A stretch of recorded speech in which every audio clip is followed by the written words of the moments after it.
Talk about a conflict of interest, and talk about a wake-up call.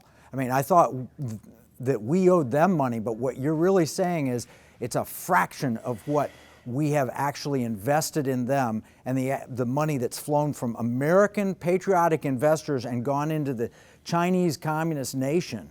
Tell me, what are some of the companies in the communist nation doing, and what are the things we should be worried about?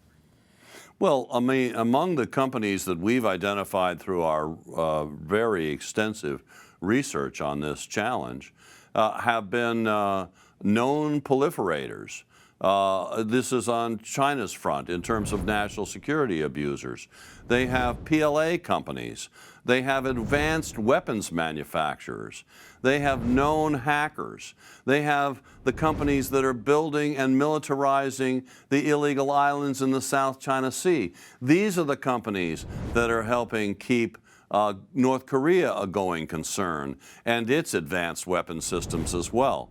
So we have an array of national security abusers there, many of which are sanctions violators. Some of them are under U.S. sanctions presently. Wait. What you're saying is we're investing money in Chinese companies that are being sanctioned by our government? That's a fact, an empirical fact. And if you look at the MSCI All Country World Index, for example, ex-US as it's called, they have 7 companies from Russia alone, all of which are sanctioned by the United States at this time.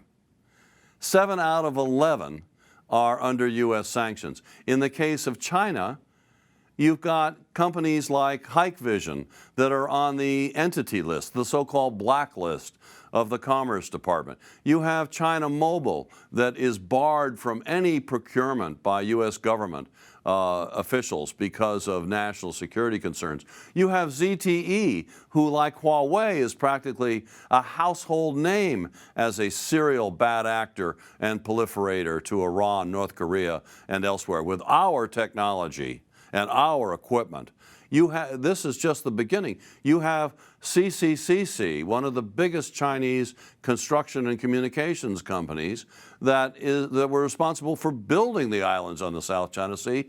They're also in just this one index. And the reason that I'm choosing this index, because this is where they want to place the money, the retirement funds, of all the international exposure of 5.7 million federal employees in the thrift savings plan of the United States. And that decision has been made by the board of the thrift savings plan back in November of 2017. If that's permitted to go forward and be implemented, all of the companies that I've mentioned and many of the bad actor categories that I've mentioned will all be in the portfolios of the members of Congress, the entire executive branch, the entire uniformed military, the entire intelligence community. If you have any exposure in the international fund of the Thrift Savings Plan, you have no choices. All of the international fund, $50 billion, which most people will have for reasons of diversification, will be included in those investments will be the companies that I've named and many of the bad actors that can't be named because of lack of time. But that's where we are today. That's how insidious this problem is. Well, talk about the conflict of interest. Can you imagine that our soldiers and our congressmen and all those people that work in our government will have an economic incentive to go soft on China, to help China, to support China, rather than look out for the interests of the United States of America? That's appalling.